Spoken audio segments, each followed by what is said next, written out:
Welcome to Planet MicroCap. I'm your host, Robert Kraft. Joining me right now is Jason Williams. He's the CEO of Kidoz Inc. It's a publicly traded company. I got two symbols for you, KDOZ on the TSX Venture and KDOZF on the OTCQB.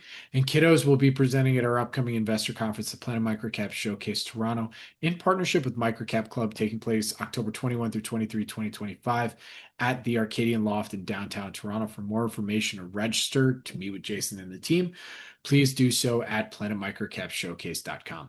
And with that, Jason, thank you for joining me today. How you doing? Thank you, Robert. Yeah, really good to see you. Great to be here. Absolutely. It's great to see you too. And we're looking forward to hosting you at our event in Toronto. So it's actually 100%. our first time doing an interview together, first Yeah, time really diving a little deeper into Kiddo. So for those that absolutely. aren't familiar with the company, can you give us that quick overview and history of the company? For sure.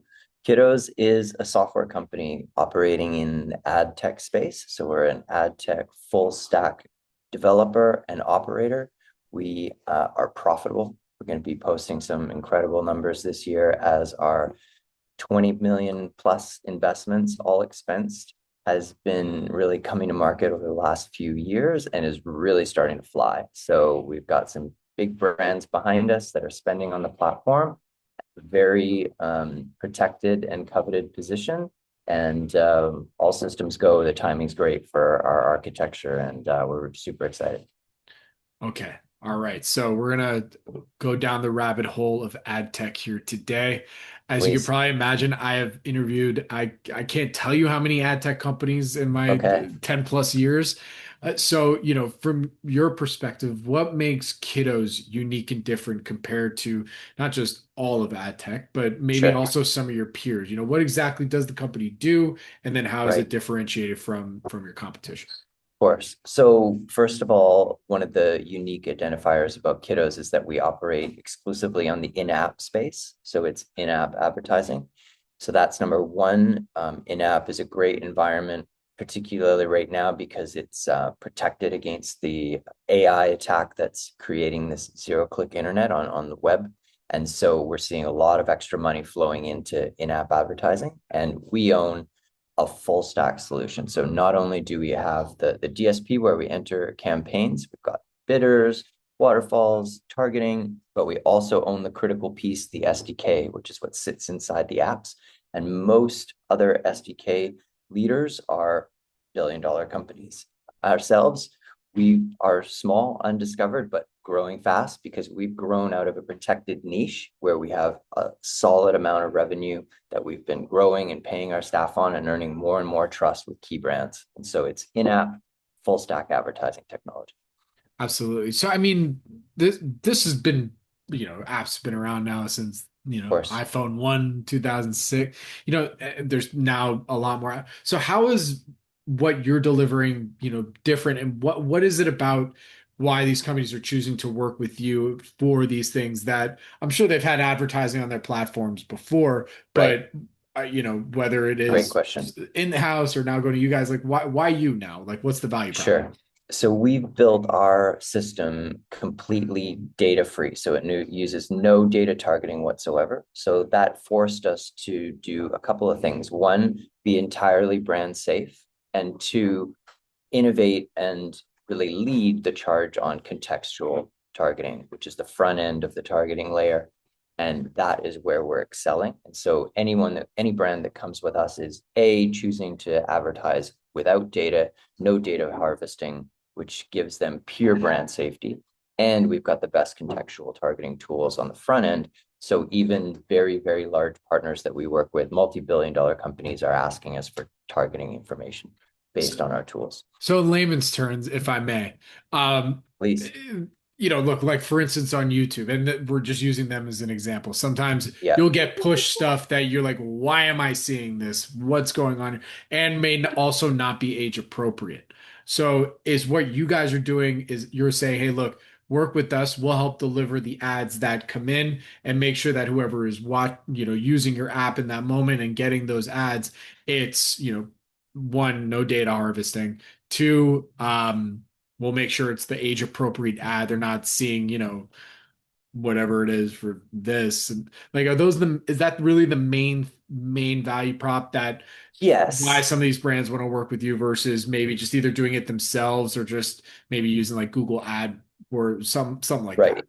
Yeah, I think certainly the first proposition that we put forward is brand safety. And so that they know the environments that they're going to be in have been all curated and approved by ourselves. Second reason that's brand safe is because we're not going to be harvesting data from whoever the users are and storing that, using it, recycling it, profiling it. That's not something we do. So that keeps the brand safe. And then they're going to be after our tools because of the targeting capabilities and the scale. And so we've built a really fantastic system that reaches hundreds of millions of people every single day. We're a global organization with pulling half of our revenue outside of the US, half inside the US, and growing fast. And so in-app advertising is one of the kind of key pillars of digital advertising, but it's a much smaller percentage today than, say, social or connected TV. And so those areas are more saturated, more known by the agencies and the brands. And in-app is now growing really fast because it brings some unique characteristics. One being that it's very high performance. People are touching their screens, they're interacting with ads. So it allows us different ad unit types that brands are really starting to lean into and agencies are starting to embrace for the first time really en masse. And so we're at a very important point and we're kind of leading that charge, which is exciting. Are you also working with the other side of the coin with, companies that are, advertisers, or do you have a kind of an agency side of this too? You're not just working with the app developers, but now also working with them, with the advertisers themselves and being like, hey, here we have this platform. We work with all these different gaming companies. They trust us to deliver Yes. ads well, why not come in? So yeah. Yeah. So there in ad tech, as you probably know, there are two sides to the coin always. You need that publisher network. So you're building up the inventory and the trust there and the supply path as we talk. And then there's the demand side, the advertisers. And so we sit along that entire chain, but we're very focused over the past 24, 36 months on the brand side of the equation, speaking with agencies, building those relationships, proving to brands that we can deliver value, return on their ad spend, and we're seeing increased spend from all of our key brands. Yeah, and that's something I'd love to show investors at the conference. Some of the brands we're working with, some of the metrics that they're using to determine their reinvestments, and these are big global brands.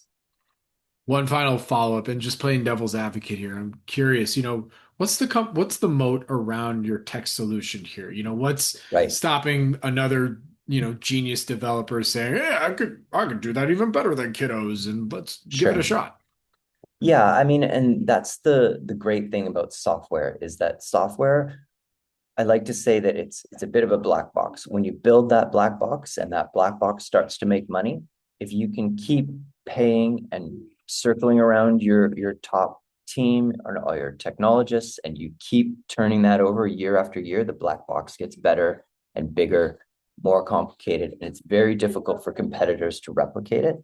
And our black box is at a point now where it's super performant, totally modern, global, and really churning some incredible results. And it's just a matter of time. We're 14 million in 2024 and pushing solid growth this year. Love to talk to investors about what that's going to be, but very excited. And, we're going to be opening some very big doors with this black box. Very good. All right. Well, Jason, to close us out here today, from what you can tell us, what would you say are some of the company's value catalyst goals and or milestones that you'd like to see achieved for the duration of 25 going into 26? Sure. So 2025 is going to be a record for us. We've seen that increased spend across all of our big advertisers into 26. We'd like to see those same core group grow and bring on maybe 5 to 10 more of our bigger brand targets. But also, I want to see the format get even further embraced. Like in-app advertising is just scratching the surface. There are big players out there who are running different parts of it, but they're not really knocking down the agency doors. And that's what we've started to do. And the opportunities within this media type are enormous. My goal is to have a Super Bowl ad of in-app gaming, and that's going to come whether it's in 26, maybe 27, but that's when we're going to be pushing the big numbers. So Jason, with that, where can our audience go and find more information about Kidoz? Please visit www.kidoz.net and check out the investor site, check out our latest filings. We've got some great releases that have come out, and Q3 release is just around the corner. Super excited to get that one out. All right. Well, Jason, thank you so much for joining me today. Really do appreciate it. Good luck. Stay safe. And I will see you in Toronto. Sounds great. See you there. Thank you.